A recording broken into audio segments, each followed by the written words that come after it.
Salve, salve, rapaziada! Começando mais um podcast no Bico da Águia. Muito bom ter a sua companhia. Nós que estamos aí começando apenas a nossa segunda temporada do nosso podcast. A primeira temporada foi um grande sucesso aí, convidados maravilhosos que abrilhantaram o nosso podcast, e a nossa segunda temporada não poderia ser diferente. Já começou, né, com um pé direito com o professor Marco Neves, e hoje a minha convidada, além de uma grande amiga, é uma pessoa muito especial. Ela, além de educadora, né, na Unimontes, também trabalha muito com educação. É a pessoa que está movimentando a cena do rock and roll aqui em Montes Claros. Ela que abriu uma casa especializada em rock, o War Pigs Rock Bar, e trouxe o rock à tona novamente para a cidade, movimentando as bandas, os eventos, e a casa continua aí fervendo hoje, até com a comida de boteco também acontecendo. Eu estou falando da minha querida amiga Rosângela Silveira, a Rosa, a mamãe do rock de Montes Claros atualmente, que faz a coisa acontecer. Rosa, prazer estar te recebendo aqui no nosso Bico da Águia para contar um pouquinho da sua história, que eu sei que é uma história super bacana. Prazer é todo meu, André. Bom dia, gente. Bacana. Estamos aqui prontos para conversar um pouco com vocês. Bom demais, Rosa. Nós vamos começar porque o Bico da Águia ele tem essa característica de contar a história das pessoas. Às vezes a gente encontra com as pessoas e não sabe de onde é que ela veio, como surgiu. Então eu queria que você contasse um pouquinho da sua história lá atrás. Você não é de Montes Claros, você é de uma cidade aqui de perto. De onde veio a Rosa? Como é que estava no sua infância ali? Fala um pouquinho desse momento para a gente. Então, eu sou de Gramogol, tive uma infância feliz brincando, né, na beira dos rios de Gramogol, e adolescência também. E vim para Montes Claros para estudar, né, nos anos 80 eu vim para Montes Claros. Gramogol é uma cidade assim, na verdade, antigamente era a cidade mais importante que tinha, né? Era a cidade que, ou seja, era o centro do norte, era Gramogol. É uma cidade histórica, né? Que lembrança você tem de Gramogol, assim? Ai, André. As lembranças são inúmeras, né?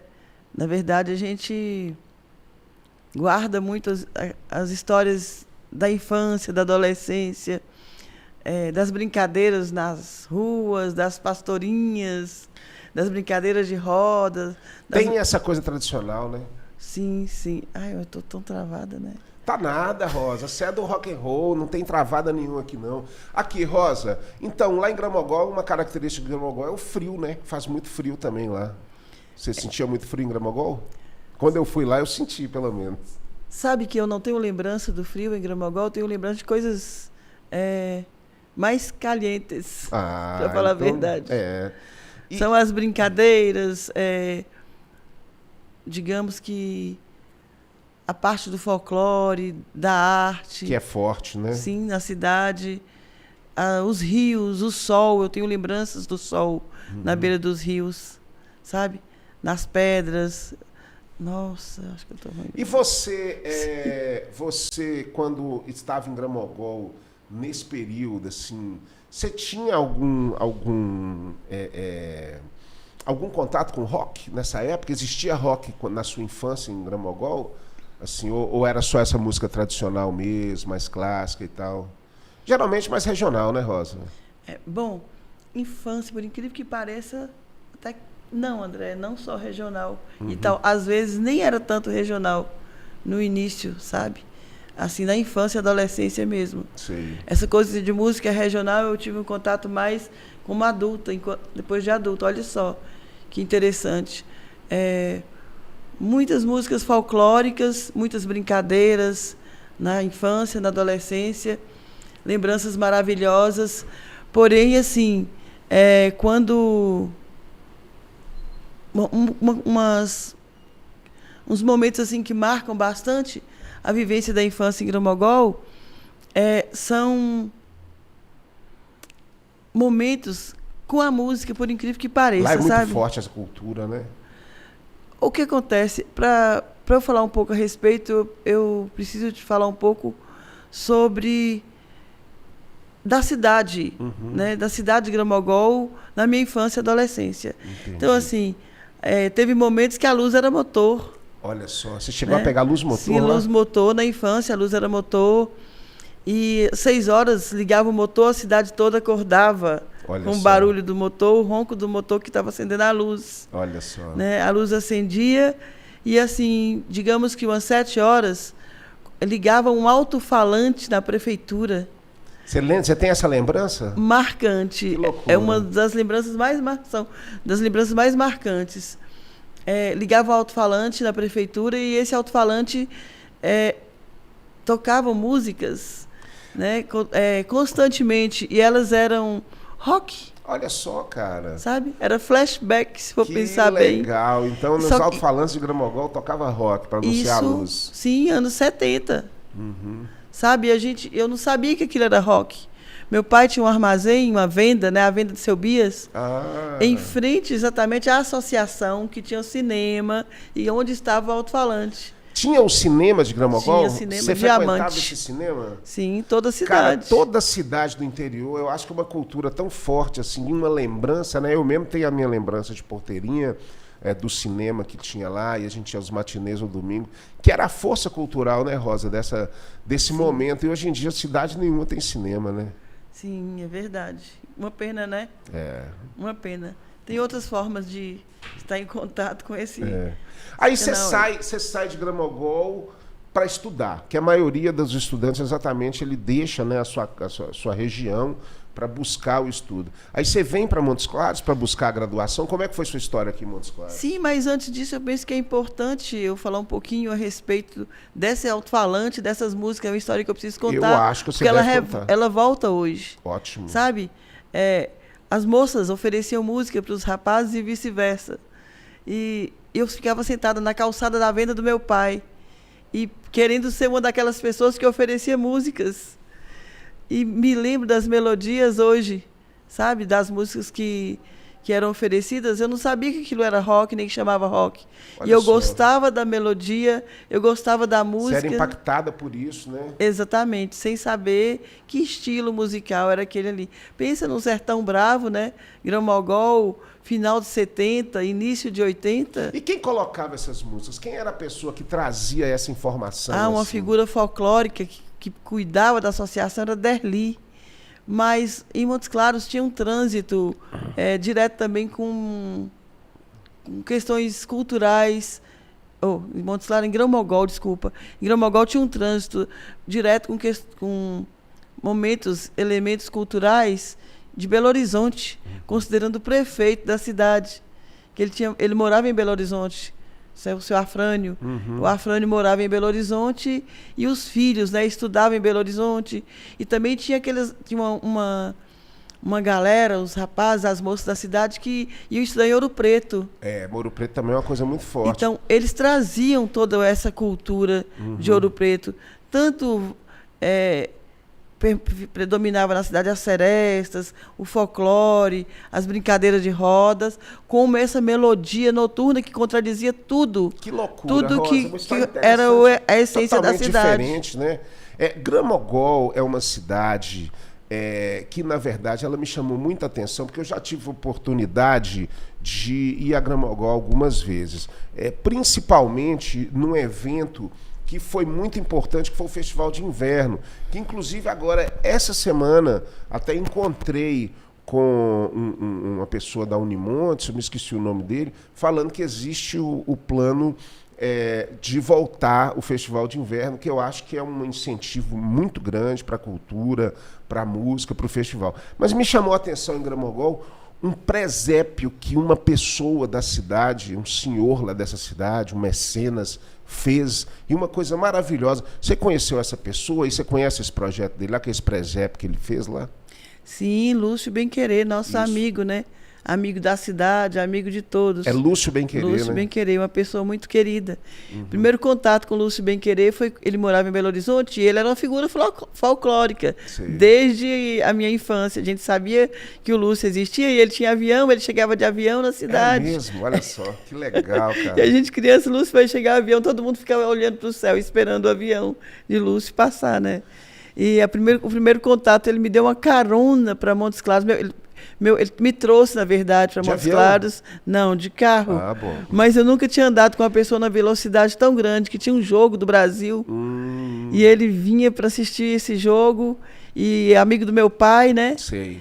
Me trouxe e parou no aeroporto. A primeira vez que eu vi o aeroporto na vida. Olha só que legal, cara. Assim, então o Lúcio é uma pessoa bacana. Esteve lá e o final da vida foi em Gramogol, né? E fez esse presépio, que hoje é uma deixou essa coisa relíquia para a cidade. Né? Para a cidade. Mas então, depois desse start em Gramogol, desse momento onde você acaba tendo contato, né, com o rock, por um acaso, né? Porque, assim, na verdade, nem existia rádios assim perenes nessa época, era uma coisa mais difícil. E aí o acesso foi pelos alto-falantes da cidade. E aí você chega em Montes Claros e aí você tem um contato mais próximo, né? Não, hipótese nenhuma. Ainda não? Não, na verdade, nem foi por um acaso. Aquilo era um programa, né? Tinha um programa, tinha uma associação, aquilo era planejado. Então, da prefeitura, sim, da cidade. A prefeitura já tinha esse interesse em mostrar essas músicas, né? Sim. Que bacana. Existia não mostrar as músicas, mas eu penso que tinha um interesse em promover uma atividade cultural, certo? Um momento de descontração para as pessoas à noite na cidade. Tinha o Clube O Garimpeiro e essa associação que era o cinema e esse alto-falante, né? Que tem certeza está na lembrança de várias pessoas. Como que isso impacta, né, as pessoas e te impactou nesse momento? E foi o meu primeiro contato com rock, eu nem sabia que isso estava acontecendo. Depois, assim, no presente, eu busquei procurar onde foi que começou a minha história com rock. E eu consigo encontrar essa história lá em Gramogol, na minha adolescência, da infância para a adolescência. Isso era anos o quê? 70, mais ou menos? 70. Então, tinha Beatles, você tinha muita coisa, Rolling Stones, com já era a coisa toda, né, acontecendo, né? Sim. Mas e aí você vem para Montes Claros para estudar? Estudar no Colégio Imaculada Conceição, fazer magistério, né? Aquela educação tradicional, né? Sim. E aí você faz pedagogia pela Unimontes? Fiz pedagogia pela Unimontes, a Fafil, né? Antiga Fafil. Pedagogia, Antigamente parece que não tinha muita escolha para as mulheres, né? Assim, elas tinham que fazer pedagogia. Era aquele sonho opção, frustrado de fazer psicologia, como não foi possível, que só tinha em Belo Horizonte, meus pais não iam me deixar ir para Belo Horizonte, porque estava longe de Gramogol, né? O acesso deles não era tão fácil como vir para Montes Claros. Aí então vim fazer pedagogia, vim fazer o magistério primeiro no Colégio Imaculada e a partir daí o curso de pedagogia na Fafil. E aí você formando em pedagogia, você já começou na área da educação, dando aula como professora? Como é que foi no seu Colégio início? Imaculada, comecei no próprio Colégio Imaculada assim que... Professora. Meus meninos estudaram no Colégio Imaculada, mas agora mais recentemente. Estudei com educação infantil, ou trabalhei com educação infantil. Seu início, então, na pedagogia foi com educação infantil? Foi com educação infantil. Depois eu volto para Gramogol, depois do curso de pedagogia, e tem uma escola, eu ganhei uma escola, uma escolinha infantil. Que chique! Né? Como é que chamava? War Pigs? Não, Varinha Mágica, mas tem uma coisa muito louca que aconteceu nessa escola, que eu não lembrava, hoje eu consigo lembrar de algo que, o meu contato com o rock mais uma vez, olha só, era uma escola infantil, a madrinha tia Magela, que é madrinha da minha irmã, ela deu uma escola para nós duas, né? E assim que eu terminei o curso de pedagogia e minha irmã o magistério. E a gente ficou um curto tempo em Gramogol e nesse curto tempo estávamos com a escola, cuidando da escola. Era uma escola diferente do contexto, né? Nós fazíamos cursos no Instituto da Criança em Belo Horizonte, todos 3 vezes no ano, e trazíamos um trabalho voltado para uma perspectiva mais humanista, construtivista. Que legal, Rosa. Naquela época ali, um trabalho mais voltado, fundamentado nas teorias de Jean Piaget, naquele contexto ali, né? Que era novidade, dentro de um momento que estava grudado no tecnicismo ainda, né? Quanto tempo você ficou lá com o Gramogol, com essa escola? 3 anos. Foi muito tempo. Foi bastante tempo. Foi o tempo de ter um pouco de maturidade para dar conta de sair. Mas não era a escola do rock igual a do Jack Black, não, né? Mas acontece... Você já assistiu o filme Escola de Rock? Sim. Legal demais esse filme, né? Só acontece que o que me veio à memória recentemente é que na hora de sempre na escola infantil, tem um momento de repouso, né? Que é para as crianças descansarem, inclusive para estar aprendendo, na próprio contexto da socialização, aprender ali a se organizar, né? O corpo, com o corpo, mente, o equilíbrio, certo? E nesse contexto, a gente tinha nessa escolinha, tinha um quartinho que eu coloquei um carpete no chão. Sim. E as paredes, tinham cortinas pretas. Ah, já estava o clima ali. E no telhado tinha um Starfix. Olha só. Aquelas estrelinhas que a gente hoje tem nas lojas de R$1. De R$2 agora, não é mais. Então tinha um clima, né, esse quarto E aí, escuta, né? só, quando a gente levava as crianças, eu lembrei dessa história com um encontro recente com o Samuel, que toca sanfona hoje, sim. Samuel Paulino. Sei. Né? Então o Samuel era meu aluno. Olha só, cara. E o Samuel, a gente conversando, eu lembrei dessas histórias. As crianças iam dormir, iam descansar na hora do repouso. Eu colocava Pink Floyd para as crianças ouvir e apagava todas as luzes do quartinho ali e puxava as cortinas escuras. Nossa. Então eles ficavam ouvindo Pink Floyd e vendo as estrelinhas. Você já pôs os meninos para viajar de psicodélico. Criança. Que legal, cara. Você vê que assim é uma coisa diferente, né? Mas então, uma experiência. Eu acredito que as pessoas... O rock já estava comigo, já estava na minha vida, certo? E começou ouvindo aquelas músicas. Também tinha a casa de Maria Helena, lá em Gramogol, que a gente ia para lá escutar uma rádio de Belo Horizonte que pegava uma FM de Belo Horizonte só na casa de Maria Helena. Que loucura. Então a gente ia à tarde escutar rádio, escutar música. A gente chamava de rock, a gente chamava de música. Sim. A gente ia escutar música na casa de Maria Helena.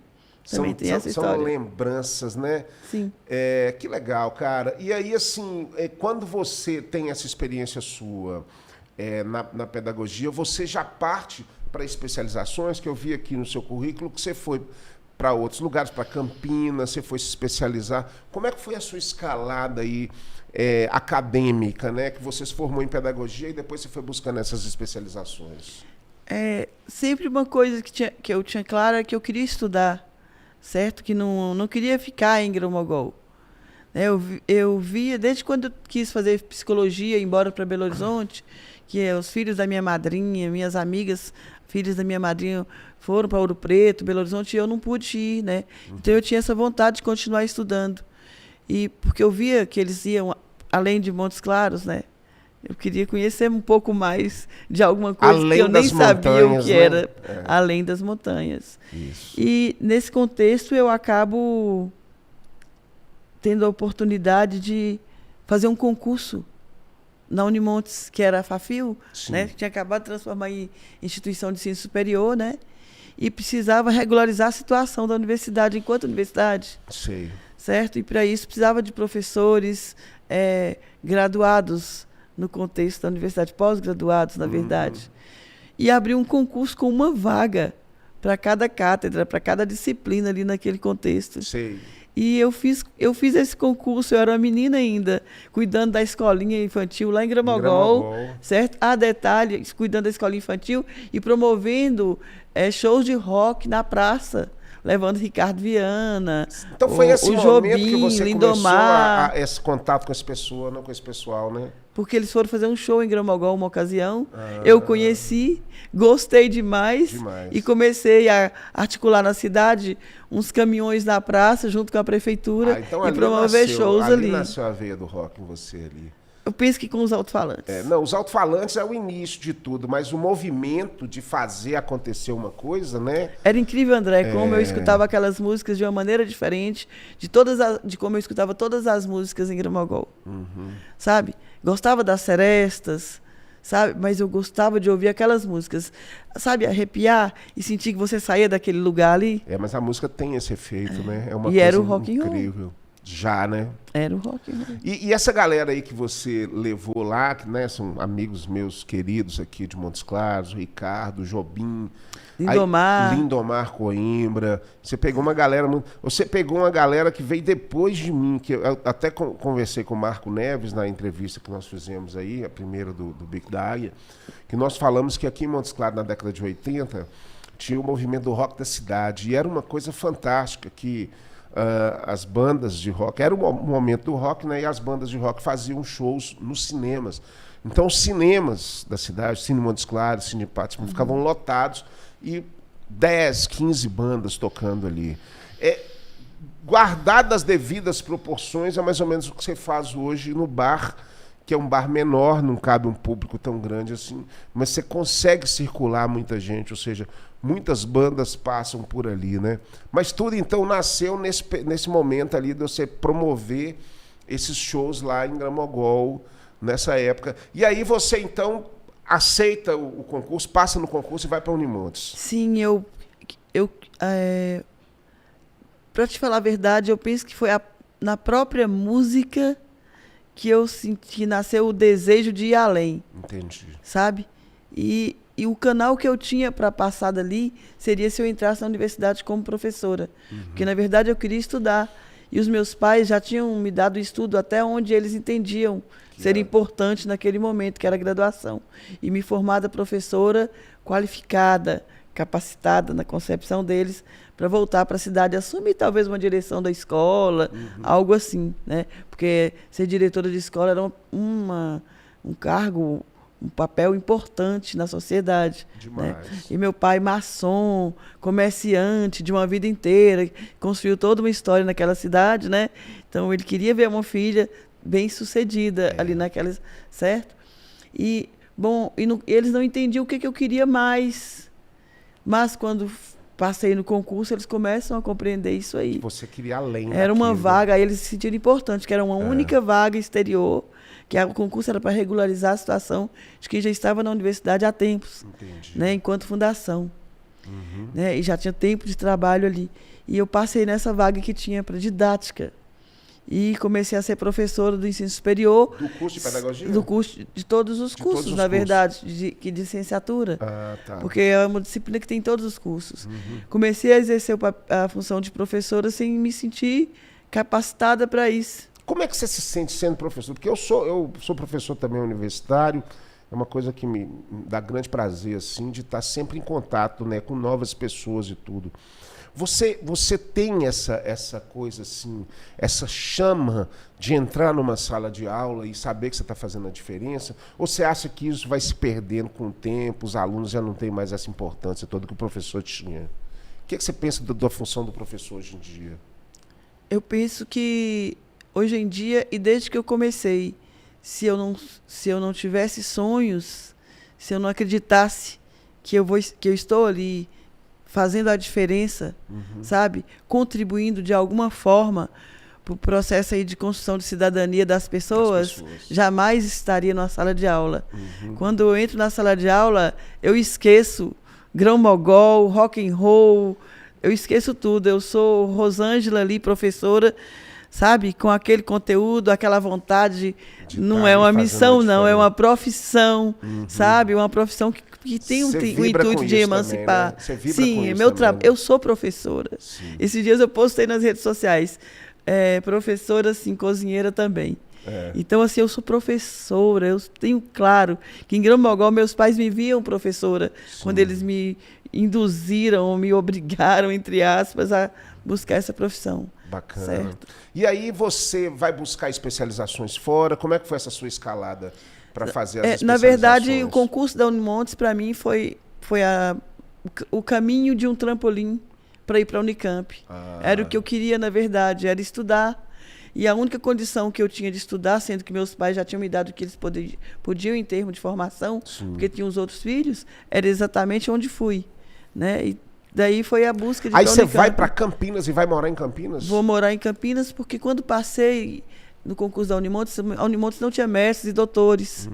Então, na primeira leva de mestres e doutores, de mestres aprovados em seleção para cursar o mestrado, então eu estava ali. Sei. Eram 3 professores, na verdade, exceto aqueles poucos que já tinham feito antes, em outra condição. Bacana. Né? Então, eu fui na primeira.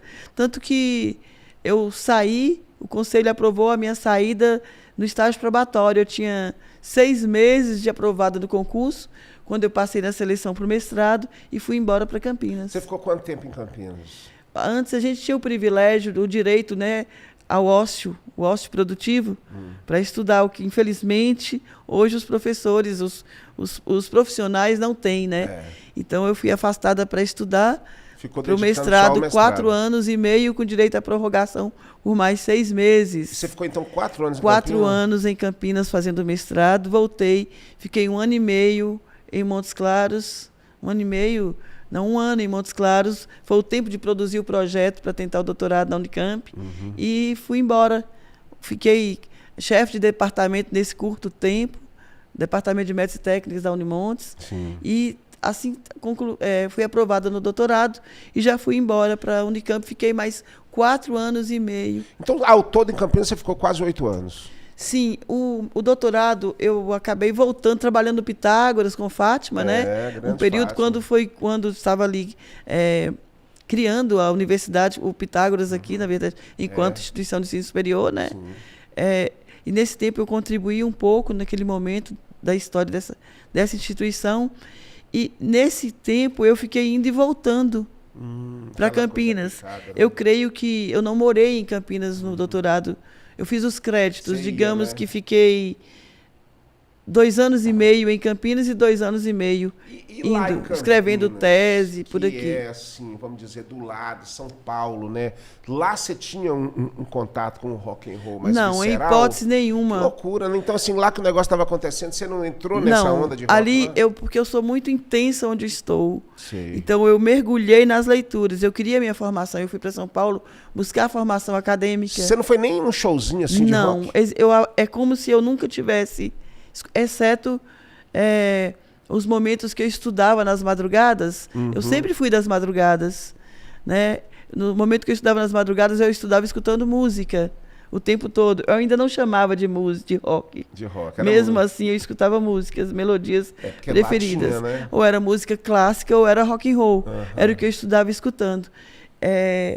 Eu me lembro que eu morava na Avenida Francisco Glicério, no centro de Campinas, muito movimentada, e eu tinha uma dificuldade em ler de dia, e com uma formação uma formação muito fragilizada, que era a minha formação aqui em escola pública, certo? E do Colégio Imaculado, que era formação para tecnicista, religiosa, né?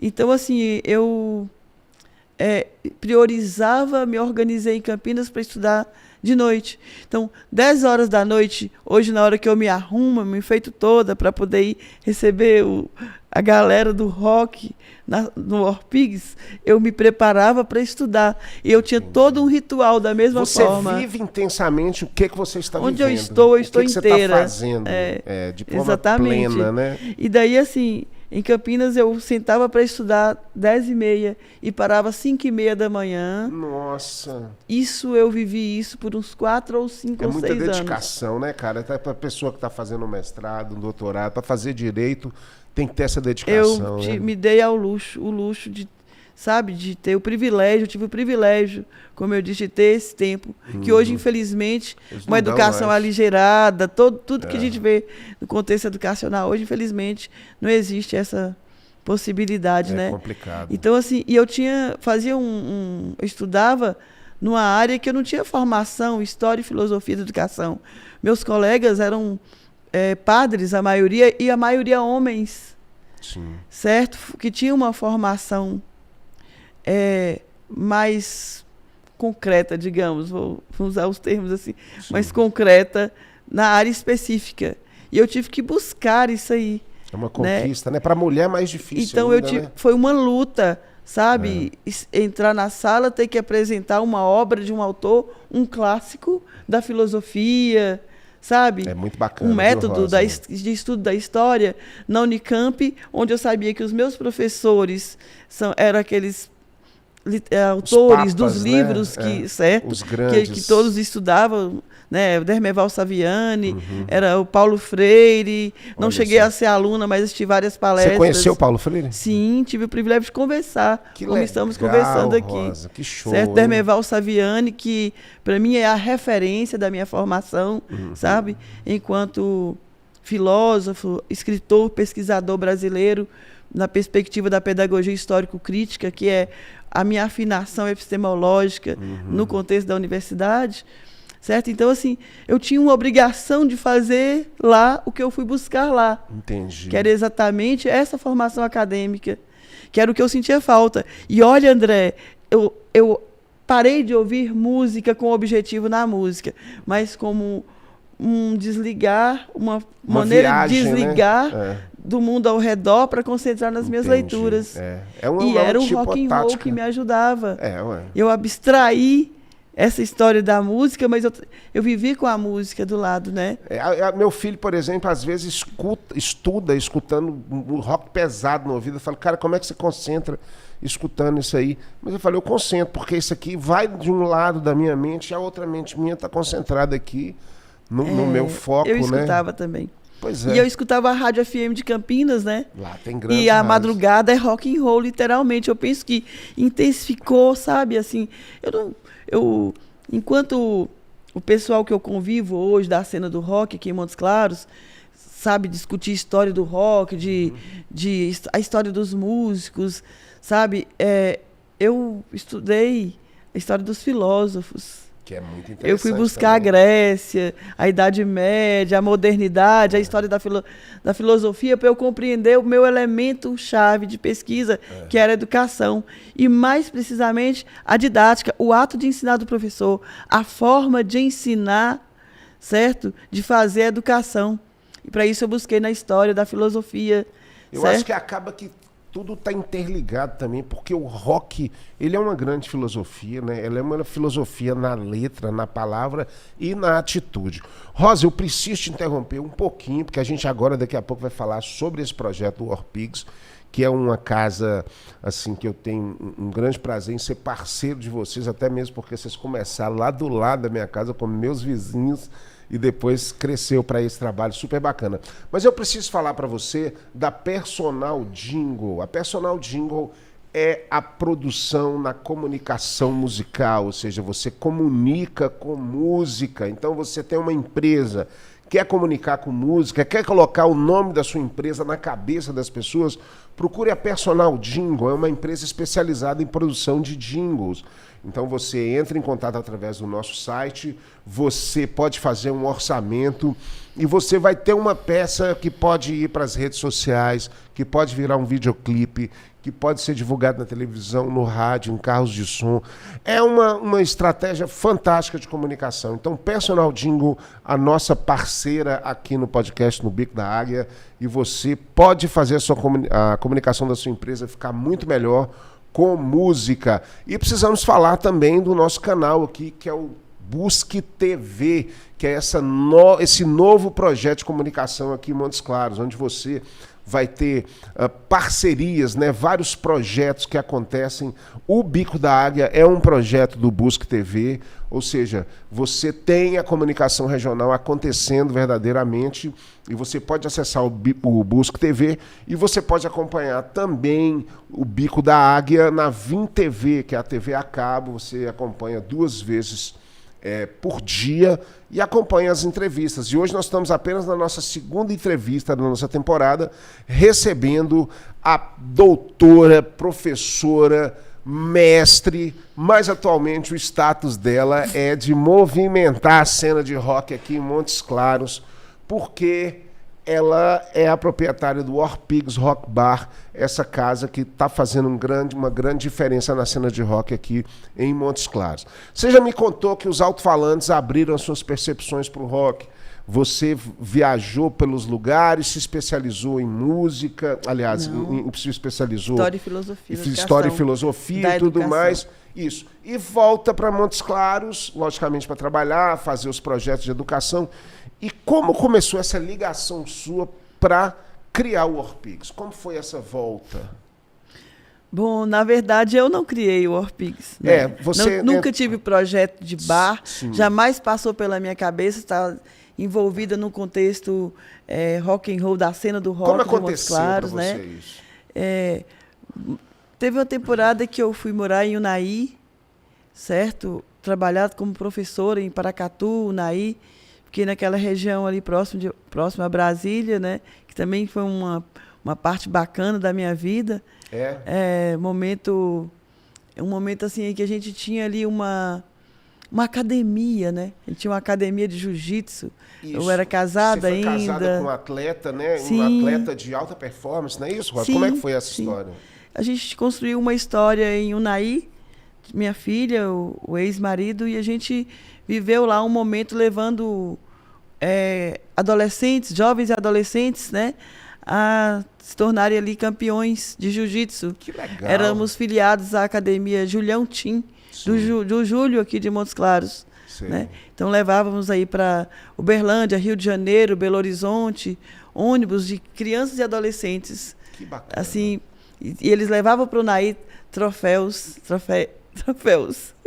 medalhas de ouro, troféu também, sabe? E foi muito bacana, um tempo bom de envolvimento com a comunidade. Mas você não luta jiu-jitsu, ou luta? Bom, eu tive que... Você teve que aprender, né? Foi casada com um lutador, né? Na verdade, eu não luto jiu-jitsu. Digamos que eu já treinei jiu-jitsu. É mais prático falar isso.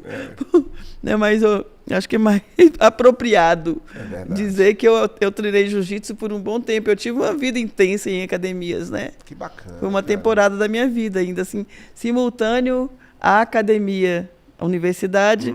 Eu tive um tempo também na academia. De atividade física ali no caso, então, né? É bem assim distinto, né? As coisas, cada uma coisa de um lado diferente. E você também com a mesma dedicação, né? A dedicação que você tinha. Nossa, era bacana o trabalho lá. Lembro que nós encontrávamos com os ônibus de Montes Claros que o Júlio levava no Rio de Janeiro, em Belo Horizonte, em Uberlândia. Nós levávamos as crianças de Unai, crianças também em situação de risco, sabe? Sim. Era um projeto social que a gente tinha lá em Unai, né? Bem bacana, bacana mesmo. Isso durou aí uns 2 anos ou 3, talvez. Né? Então eu precisei voltar para Montes Claros. Sim. Né? Voltei para a universidade, assumi a coordenação do curso de pedagogia assim que cheguei aqui em Montes Claros. Chique. Chique. Não sei. Minha esposa fez pedagogia em Montes Claros. Se é chique ser coordenador de curso. Não, né? Hoje em dia tá difícil. Né? Trabalha o triplo de que todos os outros. De todos os outros ali, colegas, na verdade. Bom, e daí eu assumi a coordenação do curso e nessa época eu conheci uma galerinha aqui em Montes Claros que tinha um clube de rock and roll, certo? E esses amigos, eles me convidaram para participar do clube e eu não me vi ali dentro daquele clube. E já tinha esse nome, War Pigs. Chama War Pigs Rock Club. O War Pigs é uma música do Sim, do Black Sabbath, né? Isso, do álbum do Black Sabbath. Então, assim, me chamaram para participar do clube e eu não me vi dentro de um clube de rock. Sim. Eu extremamente formatada, sabe, no padrão acadêmico, literalmente, né? E assim... Deixa eu viver essa experiência, pouco tempo, né? de divorciada, e, sabe, bem senhora, assim, dona de casa e professora, né, de academia. E pesquisadora, na verdade, era o que eu vinha fazendo, né? Era escrevendo, publicando livros, artigos, contribuindo para a escrita do projeto de mestrado em educação da Unimontes, né, apresentando trabalho em eventos nacionais, internacionais. Eu tinha uma vida acadêmica ativa naquele momento, tenho hoje também, certo? Mas, assim, era um contexto totalmente diferente. Entendi. Dessa pegada do rock aí. E daí mas com vontade de viver de novo, sabe? Sim. De começar uma história para além da academia. Tinha essa recebeu vontade. Esse convite para entrar no clube. E não me consegui enquadrar ali dentro do clube. Eu falei, mas o que eu vou fazer aqui? Tinha cargos, que cargo eu vou ter? Porque eu me lembro do primeiro encontro que eu tive com você, que a gente se encontrou, porque era ali já na Vila Guilhermina, casinha ali pequenininha, e eu vi que estava começando alguma coisa, eu peguei e entrei lá. E você estava lá mexendo na cozinha lembro desse dia. Tudo. Aí eu falei, pô, o que é isso, cara? E tá, não, é o bar que a gente tá fazendo. Eu sou músico também, eu queria tocar aqui com vocês e tudo. Me lembro. Aí logo depois a gente acabou fazendo um show. Ali ainda era o clube ou já tinha começado o bar? Ali que tinha começado o bar, mas o clube ainda existia. O clube existia, né? Na verdade, quando esses meus amigos me chamaram, né, para entrar no clube, cada um tinha um cargo ali no clube. Eu falei, mas o que eu vou fazer? Ajudar em quê aqui? Não combina comigo. Você vai ser a madrinha do clube. Madrinha do clube. Foi assim que começou. Eu falei, mas gente, o que é ser madrinha? Madrinha é ser tudo em uma hora de necessidade e ser nada ao mesmo tempo. Quem é madrinha? Ninguém. Foi a minha leitura junto com eles. Não, você tem que ficar e você vai ser a madrinha. Eu, tudo bem. Aí aceitei porque era novidade para mim estar com uma galera bem mais jovem. E aí vocês ficaram naquele lugar ali para se encontrar as pessoas do clube? Não existia aquele lugar. As reuniões do Orpigues Rock Club eram feitas na casa da Ana Cecília, do André, de uma casa só, tinha uma sede o clube, mas era na parte de cima, na área de festa da casa de Cissa ali. Então nós íamos lá, e o clube tinha um estatuto, era tudo certinho, tinha metas, objetivos, um roteiro de trabalho, um cronograma, uma agenda. E o clube tinha como objetivo promover eventos, rock and roll, contribuir para fortalecer a cena do rock and roll em Montes Claros, levar o rock and roll, música de qualidade a crianças e adolescentes. Mas era bem forte realizar eventos festivos. Era uma galera jovem que gostava de fazer uma farra, uma boa farra de curtir, como é característico do rock and roll, né? A nossa essência. Né? E assim fiquei praticamente 1 ano com eles no clube, até que resolveram fazer um bar para ser a sede do clube. Que foi lá na Guilherme. Isso, e aí David, Avassi, Stan e Netão, né? Que foram os donos do bar junto com o Marcelo, os primeiros donos do Orpigues. E o nome Orpigues Rock Bar foi votado, teve uma assembleia para votar, escolher o nome ali, foi algo de AC/DC, Black Sabbath e Iron Maiden. Então, assim, escolheram o Black Sabbath. E olha, e ali a gente não ficou muito tempo, mas o tempo que ficou, assim, fez uma diferença, porque eu moro exatamente ao lado, eu moro num prédio que é vizinho a esse local que nós estamos falando.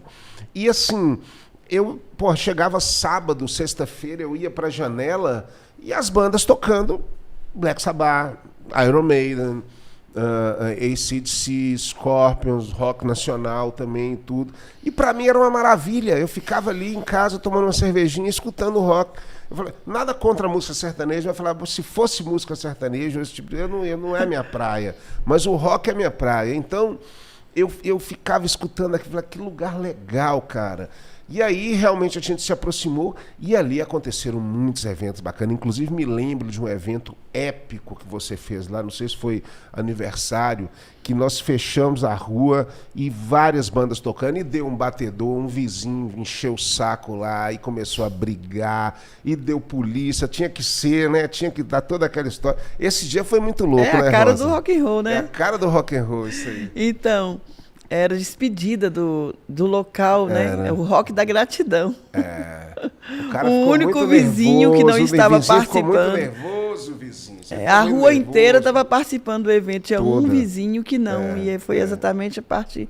Mas a gente agradece muito esse vizinho, né? Porque senão estaríamos lá e não tínhamos uma projeção que temos hoje, né? Foi. E também, eu também não gosto muito da ideia de ter saído de lá, porque lá eu vivia, eu divertia. Aqui eu trabalho muito. Aí virou mais pesado, né, agora. E aí você, então, assume o bar depois sozinha, você termina essa sociedade, o bar deixa de ser um clube e se torna um empreendimento seu? Na verdade, o bar, os meninos, nós juntamos para ajudar a criar ali, para os meninos criarem o bar. Ei, Léo. Então, assim, na verdade, o que ocorreu é que em 3 meses o bar faliu. Eles chaparam, beberam tudo, deram tudo para os outros, fizeram uma farra lá. E acabaram com o bar. Isso em um prazo de 3 meses. E neste caso, o que ocorreu foi que eu fiquei com dó dos meus amigos, na verdade, com dó. Eu preocupei com os meus amigos, né? Com a situação deles, que o bar faliu, eles iam ficar sem o bar e com uma dívida. Aí eu tinha um dinheirinho para para construir uma casinha ali num barraco, num lote, numa chácara que eu tinha comprado na estrada da produção. Sim. E eu fiquei olhando esse dinheiro assim, meus amigos naquela situação. Eu não dei conta, peguei, tá bom, vou comprar esse bar seus aqui, investi nada. Eu queria resolver a vida deles. Aí eu vou fazer isso aqui, vou passo para vocês e vocês vão, com o tempo nós vamos trabalhar e vocês me devolvem. E eu vou produzir, fazer projetos de trabalho e nós vamos fazer eventos. E vamos fazer esse dinheiro, levantar esse dinheiro, vocês me devolvem e o bar não vai ser dos meninos mais, vai ser do clube. Sim. Só que eu vou ter que assumir a presidência do clube. Aí, de madrinha, a presidente. A presidente, mas aí tem mais poder. Madrinha não é nada, né?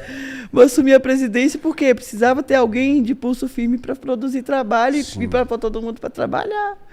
E assim fizemos o Dia Mundial do Rock, deu em torno de 1.000 pessoas, foi o primeiro evento. Foi rapidinho, logo depois que eu assumi a gente fez esse evento. E daí eu acreditei que era possível, certo? Nessa altura eu coordenava o curso de pedagogia, que era em 9 cidades. Nossa. E eu tinha que ficar viajando, que a cabeça indo, fica voltando. doida, né? Com esse tanto de coisa. Sempre foi. Né? Mas a gente consegue organizar essa loucura assim também, né? E aí como é que foi essa decisão de ir ali para o lugar que vocês estão hoje, que é um lugar assim, né? Muito bem localizado. Apesar de que tinha uns vizinhos chatos ali também. A gente não decidiu, você sabe bem, né? Que os vizinhos tiraram a gente dali. Dali de baixo, Na verdade, e aí um cliente disse, Rosa, tem um lugar que é a sua cara. Eu falei, nossa, lugar minha cara, é bonito, tem uma casa lá dentro, você pode mudar a sua casa e alugar os 2 imóveis. Olha só, resolvendo minha vida, um cliente deu uma sugestão, né? E daí eu olhei meu conforto, minha casinha era tão sossegada, sabe? Num lugar que eu gosto. E você mora lá hoje no bar, da floresta, de plantinhas. E daí o que eu fiz? Aluguei os 2 imóveis. Uma casa e um predinho e mudei de mala e cuia. Era como colocar Montes Claros dentro de Gramogol, o tamanho da minha casa e o tamanho da casa que passei a morar. Mas eu acho que esse salto foi assim um diferencial no sentido de ampliar essa questão da participação de bandas, né? Porque depois que você passou para lá, por mais que seja um lugar, você que não conhece, inclusive, está convidado a conhecer o Warpigs Rock Bar, que fica na Avenida Mestre Fininha, ali perto do posto, ali do Subway, naquela região ali. Ele não é um espaçoso, não tem um grande salão para reunir coisas, mas é um lugar todo divididinho, com ambientezinhos assim. Eu digo que ele é suficiente para o projeto. É suficiente para o projeto porque são pequenos. Tem um mezanino lá, por exemplo, que é maravilhoso, que você sobe e fica assistindo os shows. Tem um lugar da banda, tem um espaço externo. E é um lugar que movimenta, né, Rosa? Hoje, você tem ideia de quantas bandas assim já passaram pelo Warpigs, assim? E hoje vocês abrem até mais para bandas de fora também, de outras cidades que tocam lá, né? Você tem projetos com bandas de outras cidades. Então, foram vários comentários que você fez aí. E a gente estava saindo da Vila Guilhermina da Vila para ir para Mestre Fininha. Isso. Né? Então, assim, a gente estava dizendo do vizinho que provocou a nossa saída, certo?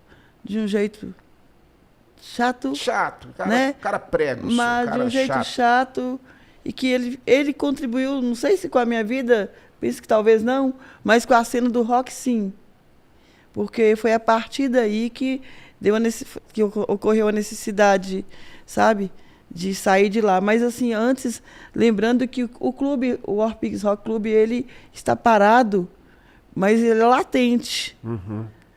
Os meus amigos, eles encontram sem a ideia do clube pronto, mas enquanto turma eles existem. Sei. Certo? E tiveram agora galera em peso votando na comida de boteco lá para fortalecer o bar. Né? E eu me lembro nesse último evento que até eu toquei lá, que você fez um bolo, que foi uma guitarra de preto. Foi aniversário do Warpigs, né? Foi, 10 quilos de bolo. Isso, eles apareceram lá também. Sim, clube inteiro, sempre presentes, né? E eles me entregaram o bar, mas eles cuidam de mim, de longe. Eles preocuparam, Rosa, nós vamos deixar a Rosa com... Né, eles preocuparam e preocupam comigo, então de longe eles ficam atentos. Sempre que eles sabem que eu preciso de um socorro, eles aparecem por ali, acenam, né? Para eu saber que eles estão presentes. Mas, na verdade, então, recebi o bar, logo fizemos esse Dia Mundial do Rock, que eu te disse aqui, e aí tivemos que... E saímos logo depois disso, né? Foi, inclusive, esse dia que irritou mais os vizinhos, porque o movimento foi 1.000 pessoas, na verdade. Foi lá na TV Guilhermina ainda. Irritou os vizinhos e também me animou né, me deu uma impulsionada para elaborar projetos para a gente trabalhar e gerou trabalho. No que gerou trabalho, o clube acabou. Acabou exatamente porque a galera não tinha um intuito. O objetivo do clube não era trabalho, era promover, mas pensando na diversão. Entendi. Certo? Mais agregado para esse contexto aí. E bom, fui para Mestre Fininha. E cheguei na Mestre Fininha, tive problema também com a questão do som. Logo um vizinho começou a reclamar. Eu lembro de um bilhetinho que você me mostrou, esse vizinho ameaçando lá, uma coisa esquisita. Isso. Pra caramba. E acontece que antes de ir para lá, eu já tinha eu pesquisei, né? E eu tinha ficado sabendo que o vizinho, ele não morava mais lá. Mas parece que ele tinha ficado internado, sei lá, uma temporada, meses. E nesse tempo foi onde que o pessoal que me deu informação, uns moços que trabalhavam no posto, me informaram que não morava mais. Então, assim, ele morava, só estava afastado porque estava doente, tratando de que estava hospitalizado, algo assim, uma temporada longa, né? E daí, assim, o que ocorreu é que eu fui e tive problema com esse vizinho. E por causa do problema com o vizinho, a gente teve que mexer na estrutura do predinho, né? Lá, né? Aí, Sol, né? Que é a namorada do Dayan, da banda Good Drive, né? Que é arquiteta. Ela deu de presente um projeto para desenvolver o trabalho acústico. E as pessoas se envolvendo com o contexto, né? E daí a gente tirou um jardim, fizemos o palco no lugar do jardim. Pegamos um quarto da casa e transformamos na cozinha do bar, para tirar o palco de frente para a rua e colocar o som lá dentro. Na verdade, comecei, né, fazendo aí um investimento, né? Mas sem um projeto inicial.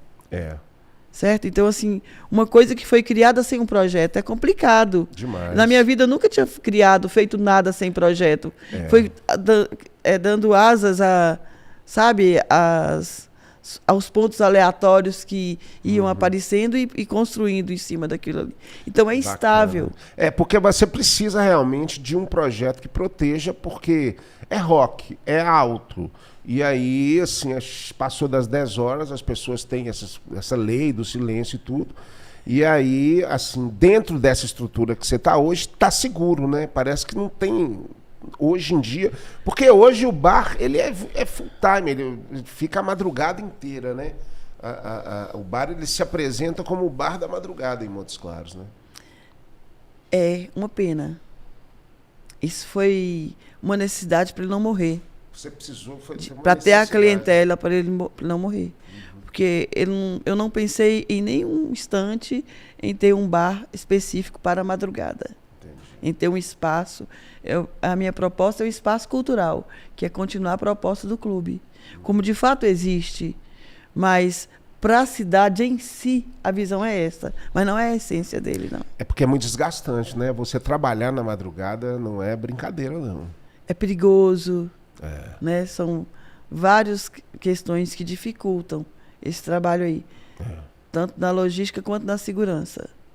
Sabe? Mas hoje o Orpigs, assim, querendo ou não, ele está posicionado dessa forma. Assim. Esse final de semana, se você for lá às 5 horas da manhã, o pau está quebrando. Sim, então veja bem, assim que a gente fez a reestruturação no espaço, né, de acordo com o projeto da Solange, o que acontece? Veio a pandemia, nós investimos, foi financeiro, foi um investimento.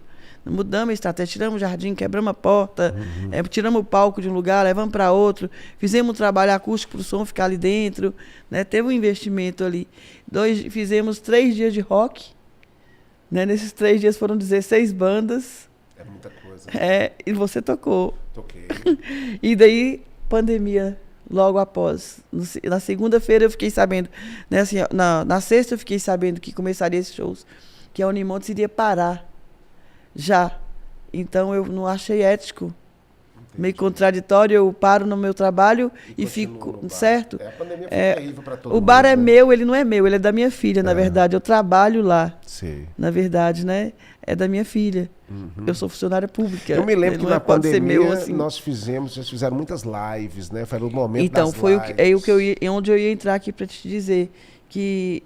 Então, como tive que fechar logo após... Estava novinho, né? tudo lindo. Era. Aí fechamos. Eu fiquei ali dentro, era isolamento social, e eu olhava aquilo tudo de noite, aquelas luzes, aquele lugar lindo. Falei, nossa, não vou dividir isso com as pessoas? Até quando vou ficar aqui? E aquilo foi me dando tristeza, eu não consigo ficar triste, sabe? E foi quando eu resolvi fazer projetos, continuar alguns projetos que a gente tinha, que era de lives. E fizemos ali, isso para responder uma pergunta de quantos músicos passaram por ali, que você me fez. E daí fizemos 80 lives transmitidas pelo Instagram. Muito legal. Né? E nós chegamos a fazer também essas lives com vocês. Vocês fizeram depois, em outro momento ainda. Vocês vieram, não foi direto no Instagram, aí teve isso foi o primeiro bloco de lives.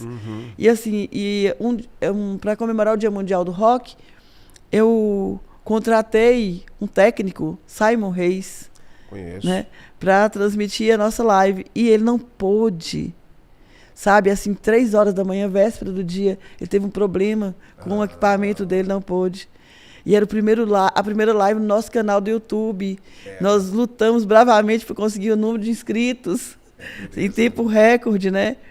E daí o que ocorreu que o Simon não pôde, e a live foi realizada no Instagram. E nesse momento eu fiquei chateada demais. E na força do ódio, eu montei um estúdio. Lá, né? Pois lá. Né? Assim, porque eu não queria mais passar por aquele problema. Como eu disse, eu gosto de estar inteira e dar o melhor possível de mim onde eu estou. É verdade. E montamos ali o estúdio e no final das contas, por ironia do destino, eu fiquei chateado com o Simon tanto e foi ele que montou o estúdio para mim. Eu falei, não, eu tenho que me redimir e vou te ajudar. Ele que escolheu equipamentos, que fez, que eu não sei, não conheço nada daquilo. Hoje até que já posso dizer que consigo olhar, mas antes eu nem olhava, porque eu não conhecia nada, né? Então, assim, o Simon voltou e montou, só que aí abriu o edital Aldir Blanc. A lei Aldir Blanc foi aprovada e abriu os editais. Daí eu escrevi 12 projetos, né? E alguns a 4 mãos, que eu digo, juntamente com alguns músicos, e a maioria sozinha.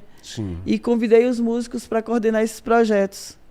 Projeto de R$5 mil. E tocamos esses projetos durante a pandemia, com a participação do músico. A gente tinha um projeto já chamado Movimento Apoio ao Músico.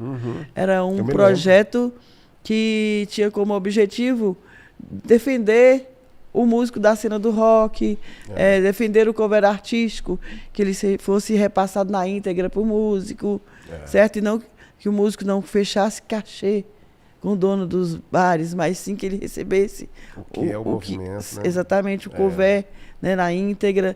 E assim, isso porque na terça-feira era a terça da diretoria.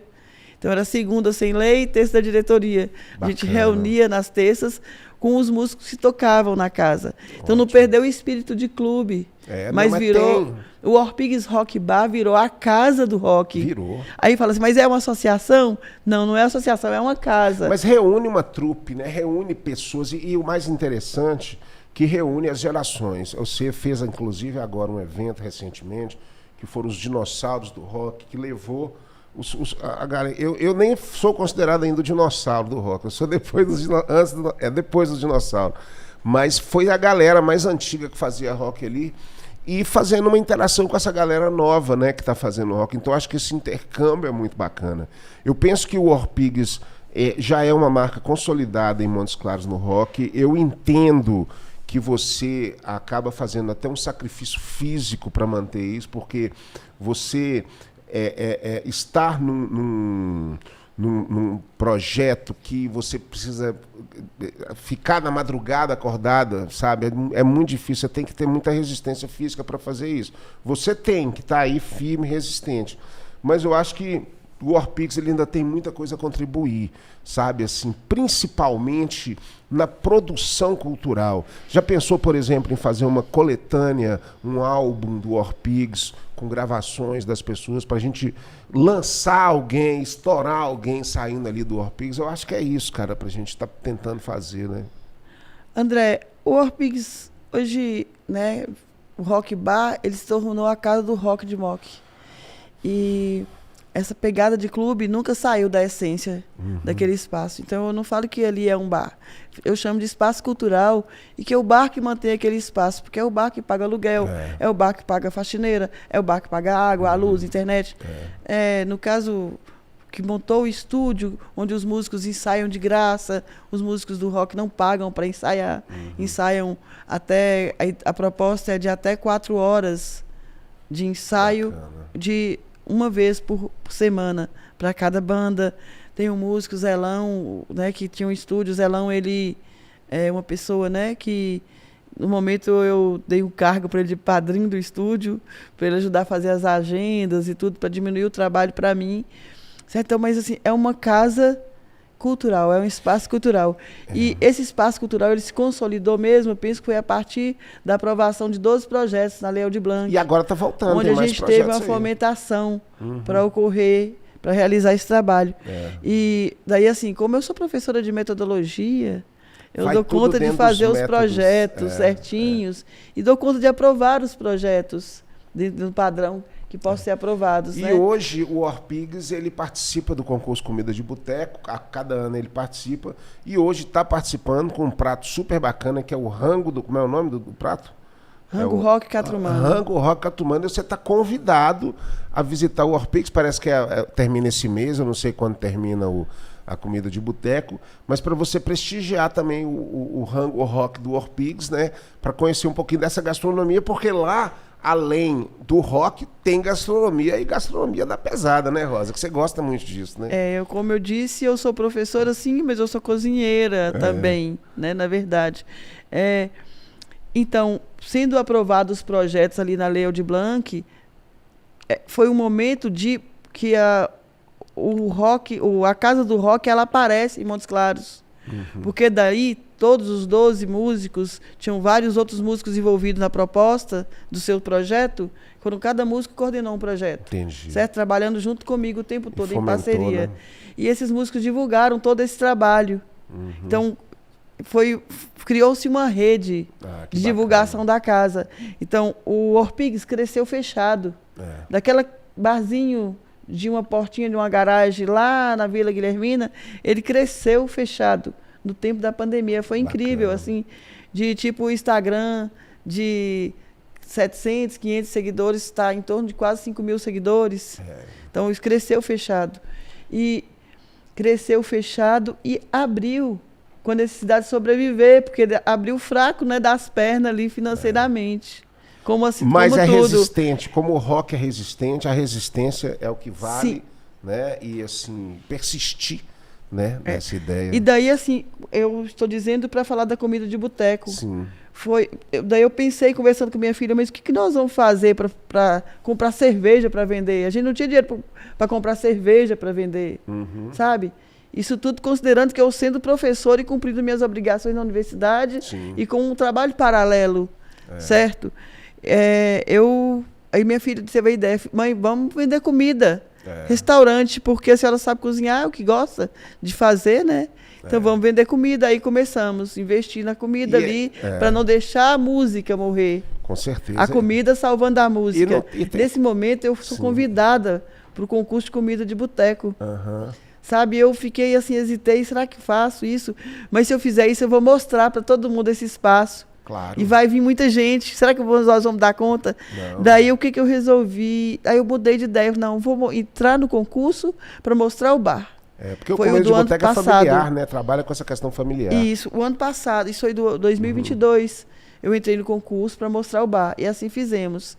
Mostramos o bar e o resultado é a casa cheia hoje. Eu vejo que isso é um retorno do concurso de comida de boteco. É um projeto excelente. Esse ano, a gente precisa salvar o bar. Sim. Então... Porque é um espaço que está vendendo muita cerveja na madrugada. Então, a música, cerveja geladíssima, né? Qualquer hora do dia você encontra lá. Mas você encontra uma comida deliciosa. Eu sou uma excelente cozinheira. E eu comprovo isso porque eu sou frequentador do Orpigs. E eu tenho certeza que se você não conhece ainda, você pode conhecer para escutar um bom rock and roll, para curtir essa gastronomia aí da Rosa e para vivenciar, né, esse espírito do rock que nunca morre, que sempre vai estar continuando. Rosa, o podcast tem dessas, a gente começa a falar, e daqui a pouco o meu ponto já fala assim, ó, já deu o tempo do podcast, já terminou.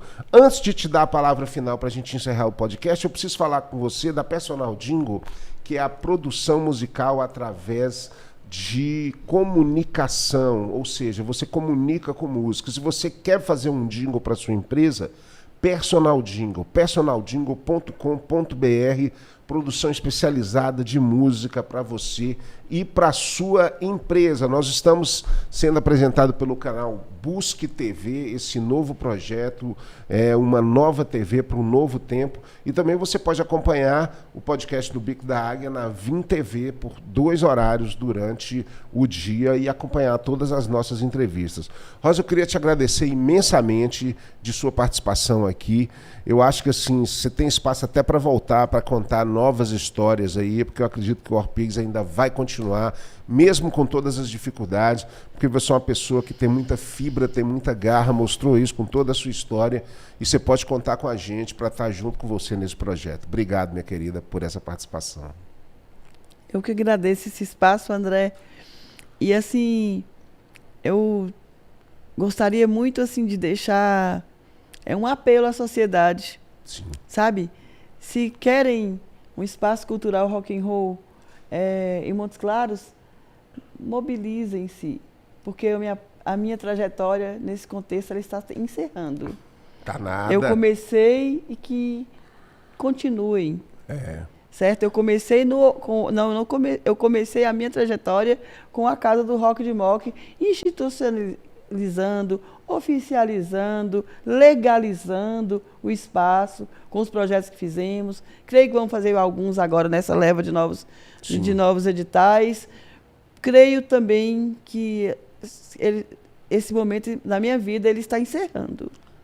Como no início da fala eu disse assim, tudo eu faço intensamente. Sim. E quando deu certo, mas eu deixo espaço e que outros continuem. E eu vou estar participando, mas não de frente. Mas Rosa, você vai estar sempre com a gente aí.